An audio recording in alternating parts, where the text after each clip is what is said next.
Hi, teammates. This is Sean J. McCall coming at you with the Eurostep. I was on a little bit of a break for a couple of weeks while I was on vacation, but now I'm back, and I've got a great guest who's been on the show before. He's a friend of the program, and I'm really excited for the announcement he has to make, which will benefit the basketball community. And I'm just going to get started. Let's just bring him on in, and then we're going to get started.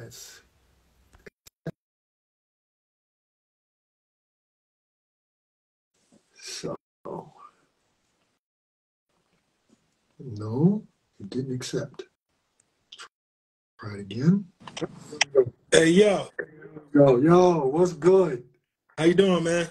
So I actually didn't even properly introduce you. So I guess I'm getting old and I don't know what the hell I'm doing on my own show. Okay. Can you please introduce yourself and tell the good people out there a little bit about yourself before we get started with your announcement? I got you. I'm Coach Tremaine Dalton.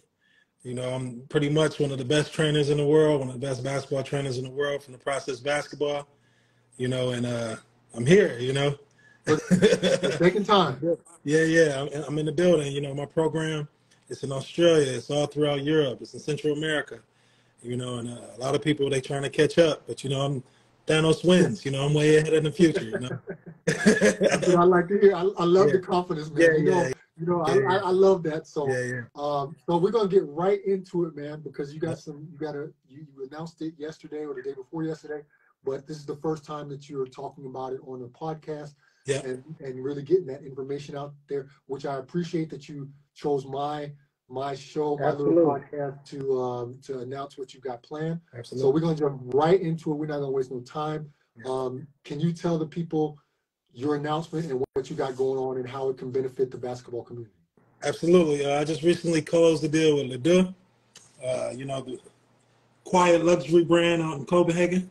I know it's backwards in the views. And they expanded their offices in New York. And they basically want me to be the project manager of opening the court in Manhattan and Tribeca. Right. We're doing the whole cutting the ribbon with politicians and all that. Okay. And we're doing a 3-on-3 tournament, gear, food, clothes for the people.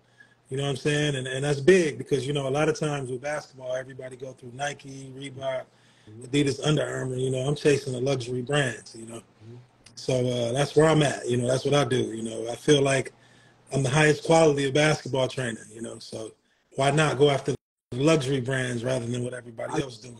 I like that. Yeah. I like that. Ledoux having a lot of success. When I was in Paris, you know what I'm saying? They was in the Galeries Lafayette. They was up there with Prada. They was up there with Gucci. They was up there with Hermes. And then they had a basketball in there, so I had to grab that. And then, we started building, a relationship, and here we are. Wait a second. So we're going to talk more about what this partnership entails, but this all started with you being in Paris, right, and seeing a basketball with their logo, and you picked it up and you started talking to the people there. What? Absolutely, that's how I went down. Wow. I'm a big Armani guy, especially with Olympia Milano. That's my thing. I like the classic luxury brands, but I seen they stuff. And, I was in the galleries looking around, I like to talk my shit. You know how I talk. I talk that fly shit, That's why I stay on top, Talk, man. Yeah, I talk that fly shit. So, I'm looking around, looking at the $1,000 ink pens and all that, the Mont Black joints. And then I see this basketball, and I'm like, oh, snap. And then I did more research on the brand, and they're really deep in the community. That's why I really initially hit them up. They do a lot of community initiative projects around the world, and they actually have a deep relationship with some of my buddies in France. Shout out to Coach Flo, and they do the Sons of, I can't even pronounce it, but the Sons, I'm gonna call it like that. And they do a lot of community projects with them, and then that's how it started. And then we know the same people, and then now we're doing one project at a time, but this is one of their bigger projects that they want me to lead. That's dope, man. Okay, so before. To think that you walk into a store, you see something, and somehow then your worlds meet. The basketball world is anyway small, but your worlds collide, and you get a nice partnership to do good things for the community. Absolutely. That kind of shit does not happen often. So, you were on something. It was destined. Right. It was destiny. But you know, I've been a believer of that. You know, I'm a dreadhead at the end of the day. So, you know, I believe in manifestation and stuff like that. Like, I believe in universal connect, even us. Like, at the Yeah. end of the day, you in Germany, you know what I'm saying? And you're OG when it comes to this stuff. And then here we are for the second time, you know, really connecting with, you know, people who look like us, people who feel, you know, feel this game, you really believe in it. We're connecting and really expressing how we feel about it. And I think it was just destined, like for real. Like for me to go in there to see the basketball, do my research, they own a community initiative stuff like I am. Then a year later, they hit me up. Wow. And like, yo, like we expanded in New York. You know, we're gonna open this court in Tribeca. You know, it's in Manhattan too. Yeah. So, you know, that's saying a lot. Cutting the ribbon down, got politicians coming through. I was like, okay, I'm here. You know what I'm saying? You know, I've been doing this for a long time. And why not continue on with, you know, with that type of energy?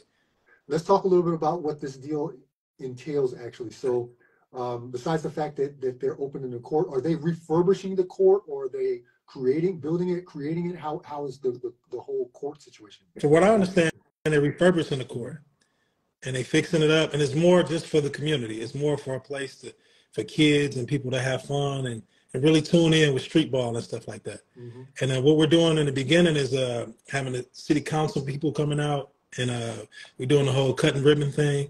We got a couple community initiative programs coming through, and you know, it's International Literacy Day that day too. Okay. You know what I'm saying? So we just bringing a lot of different organizations to the table to really share basketball and culture, and you know, New York is the heart of that. And we also having a 3-on-3 tournament as well. So, you know, I got a lot of my homies from all over the United States. We coming out. We're going to entertain the people and stuff like that. We're going to have fun. I'm going to play too. You know, I'm going to be out there doing my thing. I know you're not going to miss a chance. That's what I'm saying. Not only that, I'm going to win it. Not only that, I'm going to win it. I'm going to win the whole thing. You know what I'm saying? So we just going to do something really to give back to the people and just really entertain. You know what I'm saying? And after that, we're going to do a couple documentary videos, really tap into New York from the Wu-Tang all the way to, you know, Times Square and stuff like that. And it's just really to show people that you can do a lot with basketball. To me, basketball is a universal language.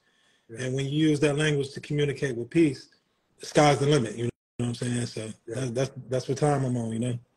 So they've tapped on you to help them in their community project efforts. Right. What is your role? I'm the project manager of this specific point. Okay. And I'm just basically putting it all, like pretty much putting it all together. We partnered and both of us putting it all together.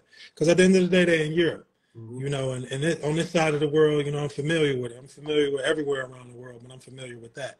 Right. And I'm getting the teams right. I'm bringing some community or community initiative organizations in. I'm working on getting the Brooklyn Nets to come through. And I'm leading the whole project. So that's huge, because a lot of times when people close deals like endorsements and stuff like that, they're not necessarily running the project. Like, I'm running the project.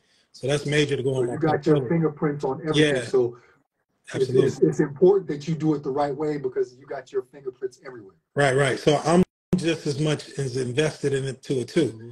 Like, my company is considered #1 in the world, you know, so I got 100% success rate on and off the court.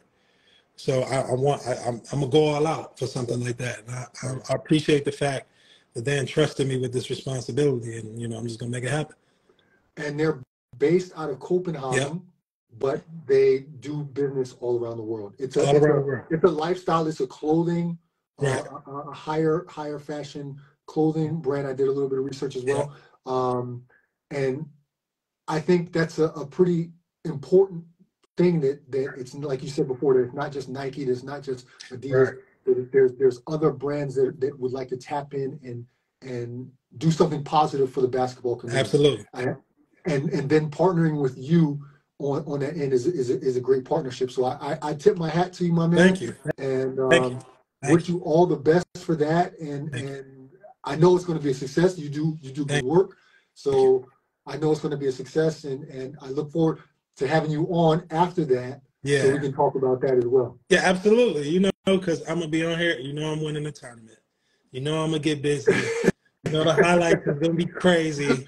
You know, I want to see all the pics. I want to see everything. Everything. I can't be there, but I want to see everything on Instagram. I want to see everything.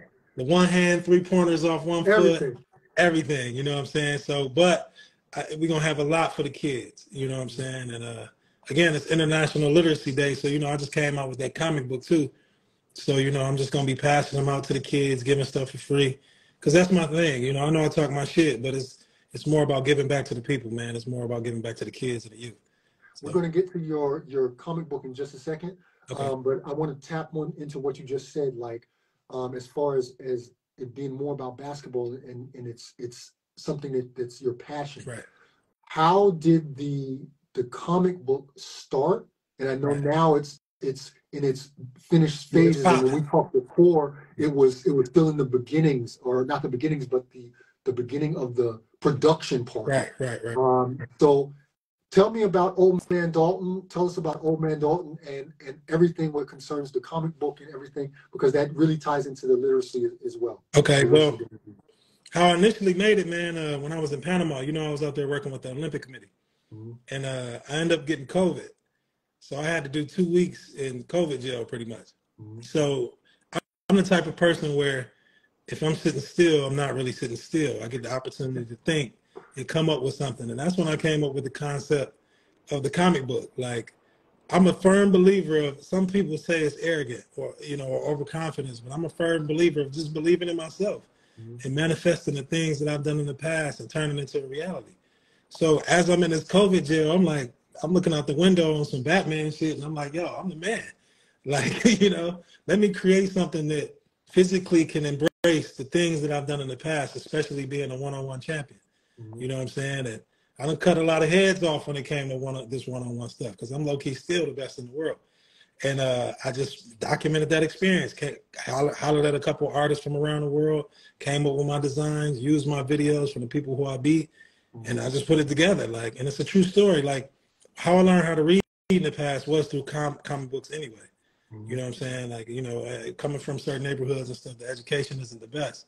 But comic books is something that always intrigued me. So you learn about telekinesis, telepath, psycho crusher, all types of moves.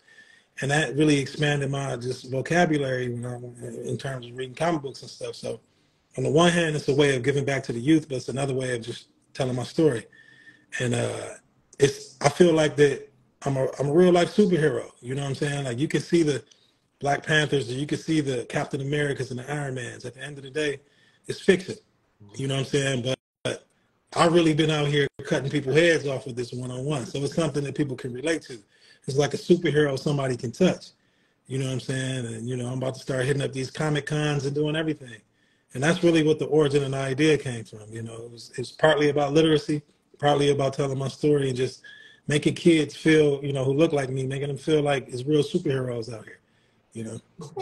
That's the crazy thing, is like, if somebody's watching you for the first time, I mean, we've been talking for a while and stuff, but if somebody's watching you for the first time, they're going to think you hella arrogant, right? Oh, yeah. And I mean, hey, I'm one of those people. I love confident people, right? Right. And I'm drawn to confident people. I'm a confident person myself. Right. And so if somebody's watching this for the first time, they're going to be like, who the hell is this dude? He is on some arrogant Kanye shit right now. Right. But the deepest thing, though, but on the real, the deepest thing is that you have another side to you where you give back. And that's, I think, a lot of people, until they get a chance to know you and understand what you're doing, that sometimes that gets missed. Right. And that's why I love having you on, because I'm going to let you talk that shit, but I'm also going to let you get your community-based stuff out there, the things that you do to give back to the community all around the world, in Israel. I mean, we've talked about it before. And I think that's that paradox, that kind of arrogant side to you, that I'm on some other type shit, and your community-based stuff, it doesn't, from the outside looking in, it doesn't always match, but for me, it does. And brother, you can talk that shit all you want on my show. I'm glad to have you every time. Thank you, man. But put it in perspective. Like, I studied under Muhammad Ali. So in order to really get his points across, he had to talk that shit to get in those rooms. Mm-hmm. And even on the trainer side, like, at the end of the day, you have a lot of trainers who participate, they do their thing, whether it's Instagram or whatever. But the difference between me is I can prove it. So you might have a trainer who might teach you a move, but it won't hit as hard unless the trainer actually do it to you. You know what I'm saying? There's been a couple people who joined in the live, and they know who they are. They know what happened when we did the training, you know? And at the end of the day, once you hit it, because you have to break down the ego of some players. Like at the end of the day, some of these guys are making millions and millions of dollars. And if you can prove exactly what you teach, like they'll actually receive the move and they'll actually have success. You know, that's the way, you know, imagine just a coach really talking that shit. Like we doing drills and you like, oh man, you know, you suck no matter how much money they got. And then they looking at you like, okay, who are you? And then I'm like, okay, let's go. You know, and then when they lose, especially the top notch players, they don't take it personally. They say, okay, I can learn from that. You see what I'm saying? And I feel like having that confidence gives the voice to the youth for them to pay attention. We live in this world where it's social media, you only got 15 seconds to get somebody attention for real, for real. So the best way to get somebody attention is like, what's up? See what I'm saying? Let's go. You know what I'm saying? Let me show you what it really is, you know, and it's been working. Like, it's been working. Like, you know, you see me everywhere. One day I'm in LA, surfboard and something like that. The next day I'm in the French Riviera, you know, shout out to Hangar 21. We doing a whole partnership with the facility and everything like that. The next thing you know, I'm in Israel. You know what I'm saying? Like, that's what I do. Like, you know, and I feel like my impact around the world has really, you know, I'm going after Nobel Peace Prizes, man. So, you know, I feel like my impact. I ain't gonna count you out on that. No, I'm almost there. The things I've done so far, oh no, I'm almost there. I feel like it's just a matter of me applying at this stage. Yeah. But I want to talk about the whole concept of training and how big it's gotten over the last years. Right. But I want to tap into something that you just talked about, the fact that you actually play against these guys. Like, these guys are making millions of dollars. They're coming to you for training help and stuff. And then you kind of demonstrate these things while playing and talking shit. Right. Ain't nothing wrong with that. Right. And how do you think it's going to change your business style, the way you do things when you get older? So I just turned 50 and I stink. I'm terrible, right? But you know, you get older and your body changes. You're mentally there, but your body can't do the things that you've always done. Right. So how do you think it's going to change your philosophy when you're not able to do the things that you've been doing when you play against these pros? Well, first and foremost, I don't have a lot of maintenance. You know, I only played for a couple years, so my body is pretty much okay. Second of all, I do Bikram yoga, so that gives me at least an extra 10 years. You know what I'm saying? So I'm taking my time with this whole thing. I choose my battles wisely. So hopefully I look as good as you. Yeah, you know, hopefully I look as good as you when I get your age, man. You know what I'm saying? Because I just really careful with this whole thing. Like, if it's worth it, you know, if it's worth the battle, I'm gonna do it. But I think I'm gonna have so much at that point that I probably won't even be training anymore. You know what I'm saying? Like, at that point, I think I'm gonna have people under me who learn the lessons and they can do it for me. You know what I'm saying? Okay. I'm already getting to that stage. So that's a good entry to the next point. How do you trust people to do your job then, or to work under you and have your thought process in mind? How do you find those people? Because right now there's trainers like sand on the beach. Right. And how do you, I mean, I guess it's the connections that you've made, but still, how do you find people to work with you that have your thought process? Well, a lot of the clients that I have are my friends. You know what I'm saying? So once they transition out of basketball, they ever need help, that door is always open. Like Shahad, right? She's my friend. Like, you know what I'm saying? And she like the Jackie Robinson of Israeli basketball. You know, Khalees is my friend. You know, so if at any point she wanted to get, you know, really wanted to get down, like Matthias, he's my friend. You know what I'm saying? Like, every time I go to Paris, he give me that whole Kevin Hart treatment. He called the mayor, and we shut down the stadiums, and we be in there training. Jacob Calloway, you know, we was just at the NBA Summer League together.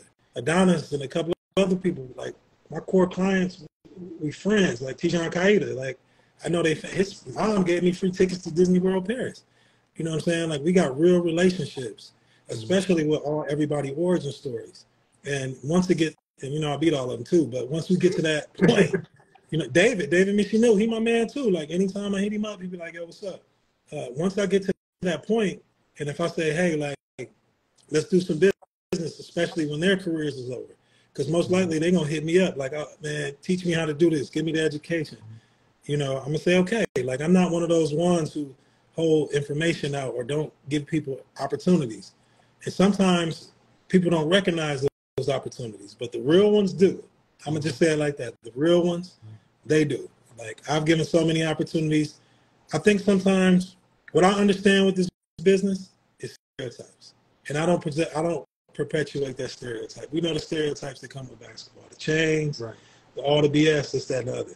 I don't perpetuate that stereotype. I live based on, I just move forward the way I live. That's why I'm number one. That's why I have so much success in what I do. And I think I hold sacred to my value. You know what I'm saying? I really, really do. You know what? Somebody who just joined in, I never met him, but Vindicated Mike. Like, I see him Doing around. good things. Oh, man, he doing great things. Yeah. He one of the few people in this industry who really trying to create opportunities for players. Like, I never met him, but I see what he's doing. You know what I'm saying? Yeah, and I just feel like I just stay true to my morals and my values, and people who don't necessarily see that or understand that, they don't see the opportunities that's in front of them. Because I got people upon recent who missed out on some big opportunities for whatever reason, whereas I got others, like the people who I named, they've been in some of the biggest platforms in the world because they joined forces with the process. From Sports Center to CBS, Fansided, you know what I'm saying? Ois France, you know what I'm saying? Or even Le Deux. You know what I'm saying? That's the biggest magazine, 20 million readers every month. You know what I'm saying? I would just, you know, have my little cover story in that. Like, I just feel like I know I be talking shit, but my results speak for themselves. Like, you know, so. It's not shit talking if you can back it up. That's what I'm saying. And some, you know, I'm just speaking truth. And like, for example, you're not taking it as shit talking because it's real. You're not insecure about yourself. You're not insecure about what you're doing and what you got going on. So the only people who feel that way are the people who just insecure of what they got going on. And at the end of the day, we're just talking about a game. You know, we're not talking about building the atom bomb. We're not talking about the cure for cancer. We're just talking about basketball. So there's no reason for people to feel a certain way about throwing the ball in the hoop. You know what I'm saying? Like, for me, this talking shit is almost like a persona. It's like a mockery. You know what I'm saying? Like, you do have Tremaine Dalton, the community guy, but then you got old man Dalton, who the monster out here. So put it on. Yeah, that's it. Okay. So I got a couple questions concerning trainers. First is, like I said before, there's trainers like sand on the beach right now. Do you think it's advantageous for players to really hire, especially younger players, to hire a trainer, because a lot of players are burned out and they're starting to choose a sport and specifically only play one sport. They're not playing different sports nowadays. They're going straight ahead with basketball, for example, and then they're hiring people. They're not doing a lot of the things that you and I did when we were younger, probably. Really going to the parks and playing there. Now it's like I'm with my AAU team. I'm with my high school team. I got my trainer, and that's pretty much it. What do you think of that trend, especially with younger players? To be honest with you, the training world is starting to fizzle out. I think that, yeah, absolutely. Because versus the amount of trainers coming in conjunction with the actual success of players, I think subconsciously players are starting to see that trainers are kind of useless. You know what I'm saying? I'm a specialist. You know, I'm not, don't get me wrong, I know how to play point guard, but I'm not going to teach somebody how to play point guard. I even know how to play the two, but I'm not going to teach somebody how to play the two. I'm going to teach you how to get buckets. You see what I'm saying? 3 dribble max and how to play certain defensive sets, whatever. I'm a specialist. Whereas trainers, they just got, they see on YouTube, they got you doing combos, and none of that really applies to the game. So, for example, if I'm training a certain player, whether Rock Nation hits me up or Wasserman or whoever, they have me come over there and train a specific player in my midseason stuff, or somebody comes to my program, I'm working with a specific player so they can learn a certain thing, so it can apply to the game. So, like, for example, James Young, When I trained him back in the day, Rock Nation had me go over there. And his average, he led the league in scoring. His average went up, and he ended up getting signed with the Knicks because I was focused on his specific specialty. Whereas you got trainers, they just coming in, like, you know what I'm saying? They just, all of a sudden, I think sometimes trainers are a result of players who didn't make it. Like, I'm just going to be brutally honest. And I'm not saying I made it to the highest level, but I know when I was out there in Panama training the Olympic Committee, and I ain't played in like 6 years since Australia, when they asked me to come play, I was out there averaging 27 a game, out of shape and everything. Because one thing I know how to do is get a bucket. You see what I'm saying? It's the difference between yoga and Bikram yoga. You know what I'm saying? Like, I'm a line. So I think the whole training world is really, really starting to fizzle out. And I think the elite of the elite, like the Phil Handys and the Jordan Laws and people like that, they where they supposed to be, like, because they're the best. The Chris Johnsons of the world, and, you know, they all got America. I got everywhere else. You know what I'm saying? So, yeah, it's not even about social media no more either. You know, you see, the only thing I promote on my social media is myself, like getting buckets, because I don't want everybody to know the same stuff anyway. I harp on quality. Like, you don't Hermes doesn't advertise. You've never seen a Hermes billboard. You know what I'm saying? So I don't have no reason to advertise. I want each client to get the best out of what I'm teaching them, and it be theirs. It be contingent around a game. You know what I'm saying? So, But you're predominantly working with pros, with the exception of when you do camps and things like that. You're working with already established players who know the game, know their bodies, they know their techniques, and they're coming for you for a specific reason. Right. What do you think about exactly? What do you think about those though that are training young kids? I'm a little bit skeptical about that. Yeah. So let's say, before I get to that, let's say an established pro, but I'm catching them at a specific point. So, like, let's say a player needs I'm like a fixer or a specific transition or edge in their career. That's why I only got a certain amount of clients, because it's a moment in their career where they need to transition or accelerate, and it happens. You see what I'm saying? That's how it works. Like, I could get anybody, I could train anybody, but there's no point in me training Kevin Durant. Like, there's no point in me training, you know what I'm saying, like James Harden. But, like, let's say a European player or an NBA player who's trying to break through, or they don't understand why certain things aren't working, I catch them in that moment. We capitalize on that moment, and then that's when they break through. You see what I'm saying? And with youth, I agree. I don't think, unless you totally committed to the sport, I don't think you need a trainer. I think, like, let's say if a kid, like your daughter, like you should be training your daughter, because what that does is build the relationship. You know, when parents give kids trainers when they're 4, 5, 6 years old, what you're severing is the relationship and the bond between you and your child. Just enjoy that space, have fun with your kids, and just have basketball. And get older, let them ultimately decide what they want to do, because they end up missing out on other opportunities, whether it's golf, whether it's basketball, whether it's chess, because people try to implement, and for a child's mind, once you start getting other people involved, they feel like they have to do it, especially if they're paying for it, you know. So that's why I really don't do kids. Adrian Isaac is a unique situation. He already projected to be a #1 draft pick. Shout out to Jimmy, because he's the one who put that together. But he came out to France, and he came to my program. Came, and shout out to Yam too for putting that together. He a unique situation. He a 14-year-old 6'10" dude. But for most kids, I think they just need to watch Dragon Ball Z or buy Dalton comics.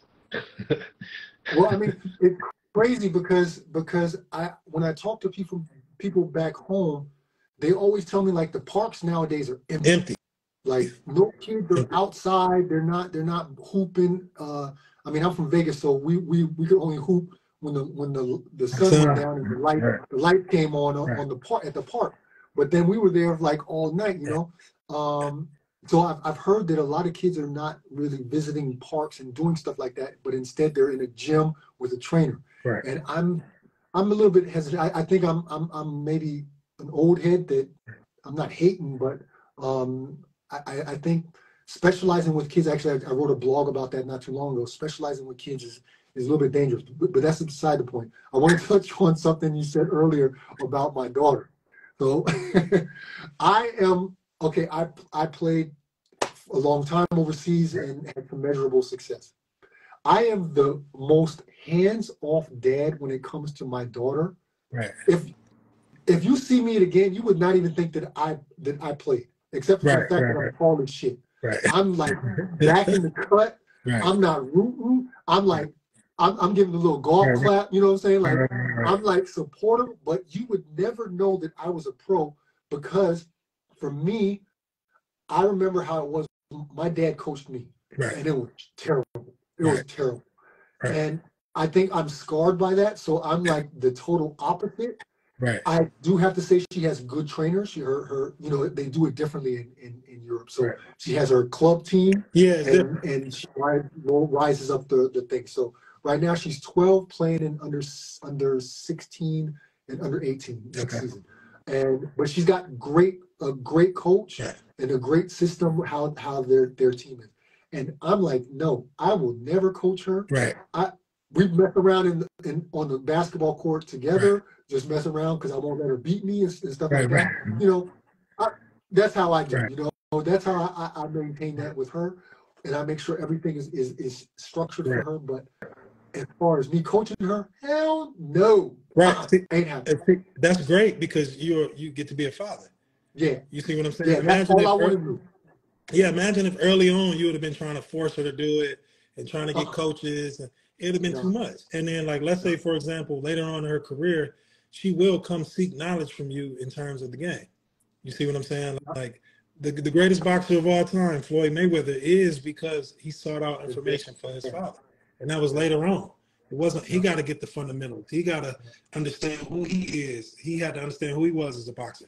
Just like as a basketball player, she has to understand who she is and then connect with you on a certain level if she wants to learn it from you. With trainers, especially. That's my thing. Yeah, with trainers teaching people so young, you got trainers trying to impose their style on a kid. Like you're trying to teach a kid to play like you.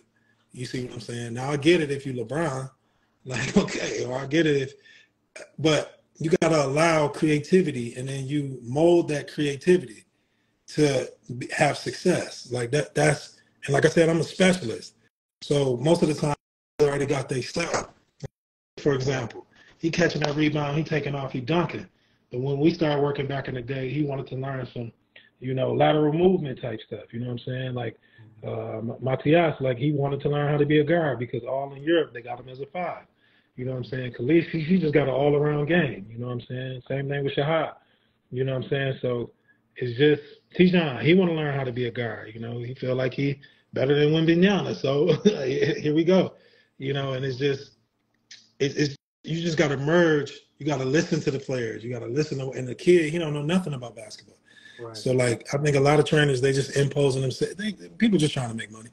And nothing wrong with that either. Nothing is wrong. There's nothing wrong with that. Yeah. I am not hating on somebody with their business model or something like that. Not right. by no means am I trying to bad talk anybody at all. It's just for me as an individual, as a former coach as well, I see this specialization with young kids as a little bit dangerous because we all know 99.9 of them will never be a pro. Right. So I think it should be a little bit broader what they learn, what they experience. Right. And I saw what's the girl's name?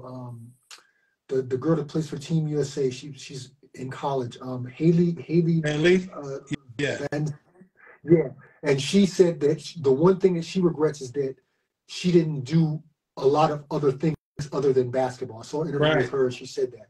And I think that's a real danger, and it's going to burn a lot of kids out when they start specializing. I played football. I wasn't good at football, but I played it. I played before I started playing basketball, really. And but I did other things. I had other interests besides basketball. But of course, there is at some point a time when you have to make decisions. You're going to have to sacrifice something if you want to reach a certain level. And that's what I talked to my daughter about too. Right now, she's 12 years old. She's going to be 13. I let her miss a practice here and there. She's tired. She comes home from school. She's tired. She's got her grandmother's birthday, But I also tell her, hey, at some point, you're going to have to start to sacrifice. Right now is not the time. You're 12. enjoy being a kid. Right. But at some point, if you want to reach a certain level, there comes sacrifices with that. And I think a lot of kids, from what I'm seeing through social media or from people that I speak with, there's a lot of kids that are specializing right now very early, and and I think it can be a double-edged sword. It can be double. It just depends on a kid's commitment. That's all. Like when we play basketball, we playing for 20 plus years. So for me, man, basketball for me is a business. For me, like, let me just get to it. Like, basketball for me isn't even basketball. Basketball is a business. Basketball for me was a way to get out the hood. Like, it wasn't even about the NBA and stuff like that. It was a way for me to get an education. It was a way, a means, amongst the end. Like, it wasn't this. I never was just this diehard, I got to make it to the league basketball guy. Mm-hmm. I never was that. Basketball for me was open doors. Mm-hmm. You know what I'm saying? Like, and that was the thing that could connect me to different people in certain worlds. And as long as I could play good, it opened those doors. You see what I'm saying? Like, imagine at the end of the day, we talk about what's going on in politics with affirmative action and stuff like that. Imagine we get millions of athletes, who look like us, and they get scholarships and stuff like that. Don't get me wrong, taking affirmative action away is horrible. That's awful. But we still get these same opportunities, unlike so many other people, because we can play basketball. Right. We can play football. We can, you know what I'm saying? We can play hockey now. We can play tennis. You know what I'm saying? So we do get these opportunities. And a lot of times athletes, they don't take advantage of these opportunities because they be so focused on the sport. You know what I'm saying? Everywhere I played, I worked. When I was in Israel, I was working for the Israeli government. You know what I'm saying? I was doing community initiative stuff with them and all that. When I was in France, it was the same way. When I was in Australia, it was the same way. So I'm learning the culture. I'm learning the people. I'm connecting with everybody over there. Important. You know what I'm saying? And when I'm in the States, like, shout out to SVI. They're actually making the gear for the comics. And we're working on something for that too. SVI Sports, they making the shirts and stuff like that. But when I go all around the world, when I do this community initiative stuff, I'm tapping into the sport, but I'm also tapping into the community, and I'm also tapping into the business side. And I think that's where my success comes from. Where a lot of people, they just so stuck on the sport. They get obsessed with the sport. Like you said, less than 1% are going to make it to the NBA. Less than 5% are going to get a Division I scholarship. Yeah. The percentages get smaller and smaller to how you grow up. But as you go on in that journey, you should be learning. You should be meeting people. You should be taking advantages of the opportunities. Everywhere, every city you go to, every state, every country, you should be getting involved with the people, because some of these people gonna meet you. They're gonna remember you forever. You know what I'm saying? Right. It's a kid right now who I'm training, Tom. Big shout out to Tom. He played for the Belgian national team. When I was in France, he said he remembered me when he was 9 years old, and now we out here training now. You see what I'm saying? Right. So people don't connect that way with the sport, and they just miss out on so many possibilities because they're not opening their eyes. They're just so concerned with putting the ball in them. Well, basketball should never be the end goal, because you can only play basketball a very short period of your life. Right. And I mean, I've been retired now. What am I, 50 now? I retired when I was 34. I've been retired 16 years. Right. And I mean, I've got another, hopefully 20, 30 years to live. Right. Basketball is such a small part of your life. So if you're not able to use it as a vehicle as well, then your thinking is very short viewed. Right. So, like, I'll give you an example. The King of the Rock joint, that one-on-one tournament that I won back in the day. When I got to the international finals, I was like, oh no, I'm not about to win this. Like, because no, hold on, man. I cannot imagine you, knowing you how you are, I cannot imagine you being like, oh, I can't win this. That's a bullshit, man. No. It wasn't because come with somebody else, man. Come on, man. It definitely wasn't because of skill. It was because of politics. Yeah, because the specific name, the whistle was being blown a little bit too much, and I was the closest person to beat the winner. And first and foremost, that's the only one-on-one game I lost. Second of all, I haven't lost the one-on-one game since then. So this is 15 years. A lot of bodies, a lot of skeletons, like I'm Achilles. But the point is that when I was there, I saw the business side of Red Bull. Like, it didn't make sense for me to win. Like, versus who won, it didn't even make sense. So I sat back and I was hanging out with the executives. I was having conversations with people. I was chopping it up. And I was like, okay, let me make an impression while I'm on the court. You know what I'm saying? Let me do what I got to do, which now led to where I'm at now. I'm still using what I did back in the day in my company now. The reason why the process took off so well was because I fulfilled a niche in Europe. That era where Europeans was trying to learn how to play like Americans, that's because I went over there and I did what I needed to do. And I trained certain people coming to the NBA. Now you're seeing them do step backs and all that. A big part of that is because of me. You know what I'm saying? Especially with that tutorial that I had in France. Like, it's considered a French classic. It's one of the biggest tutorials ever in all French-speaking countries. You know what I'm saying? So I'm sure a lot of who's use that tutorial to get to where they need to go now. You know what I'm saying? So I just I'm thinking all the time. You know what I'm saying? Whereas too many people, they just trying to play basketball. There's just so many other worlds. There's so many opportunities, you know? So that's a good entryway into my next question. Yeah. What's next for you and the process and everything that you got going on? What's next? Well, man, when I'm done with this, man, I'm gonna become a DJ, man. That's what I want to do. I want to be in the clubs playing EDM, doing like Shaq. But, yeah, exactly. It just helped. Yeah, I want to do something else, man. Like, I want to give this away and just travel the world and continue on my humanitarian stuff. You know what I'm saying? Like, I'm already, we already working on something with Oprah and Prince Harry and all that, in terms of helping Syrian refugees. And we got so much going on with the process that I want to get to a point where I just get to fall back, where I'm almost there anyway. I want to get to a point where I just get to relax and see it manifest, and other people use my platform to get to where they need to go. You know what I'm saying? Like, I'm going to fall back. Like, I'm actually out here training Devin Funches. He made it to the Super Bowl. He played at NFL, all-star, superstar wide receiver. He want to go to the league. Yeah, I was going to say, now he wants to do something else. He wants to try something else. So. Right. And he committed to the game. Like, we was just training yesterday, and this is something he really believed in, even more than basketball players. You know what I'm saying? Can he hoop? Yeah, he can hoop. He can hoop. He can hoop. I was like, wow. Like, he can get, everybody think of his athleticism, but he can, like, he just needs to, I got, me, man, and then once he get that package that I got, it's going to really, I think he's going to end up accomplishing his goals. You know what I'm saying? What's his goal? He want to go to the league. He think he can do it, and I believe he can too. Like, he has the discipline already. It's not like he can't read a playbook. Yeah, because those NFL playbooks is that thick. He got the marketing behind him. You know what I'm saying? Then I'm me, so I can help him out in those realms. Now it's just up to him to play. Because there was parts of his game that he wanted to learn, and he was humble about it. Like, he was like, "Yo, Coach Trey, can you teach me this?" You know what I'm saying? There wasn't no arrogance to it, and wasn't none of that. And I was like, all right, let's get it. And I'm just going to ride with him through the whole thing, because at the end of the day, for me and with all my players, it's about those transition periods. It's about those moments. It's not about a player who are already killing it, who are already averaging 30 or something like that. And I feel like this is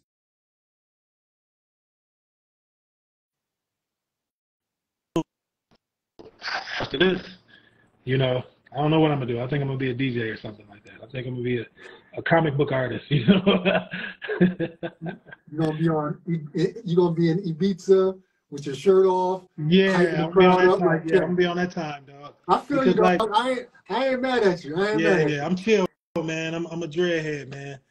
And even to go further, like, I'm working on trying to get this cartoon, because it's a cartoon too. I'm trying to work on either the Apple TV, Netflix, or Hulu. So I'm thinking 100 years in the future, man.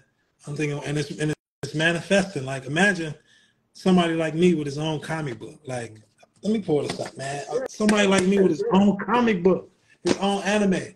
Hold on, before you go any further, tell the people where they can pick it up. Okay, oldmandalton.com.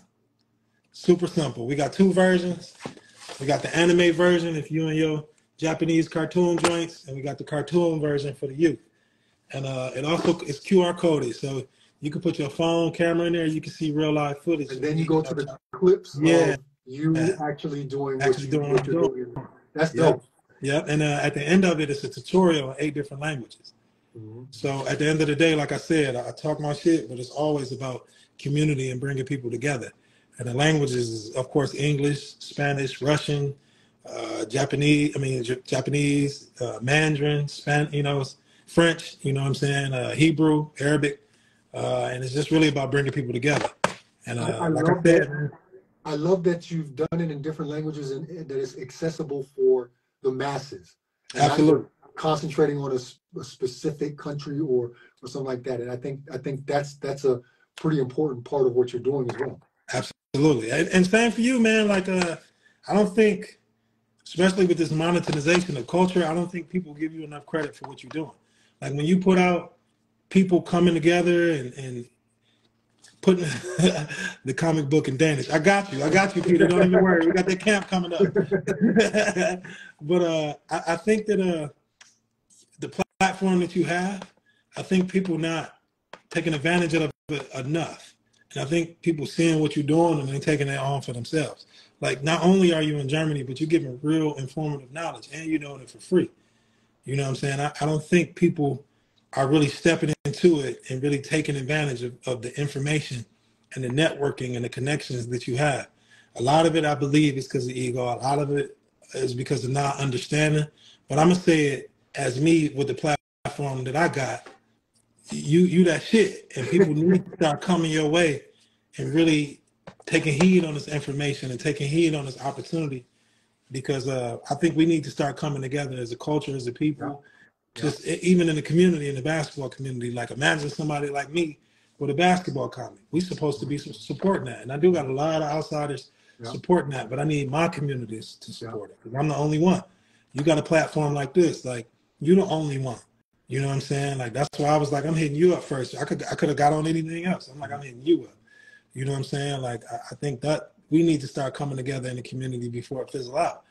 You know what I'm saying? Before it get monetized too much or a machine come take it over. You know. It's coming. It's coming. It's coming. It's coming. This NBA about to get international real quick. Yeah. Next thing you know, you got a NBA team in Frankfurt. You know what I'm saying? Or you got an NBA team in Beersheba somewhere. Like it's going to end up happening. You know. So. Tremaine, man.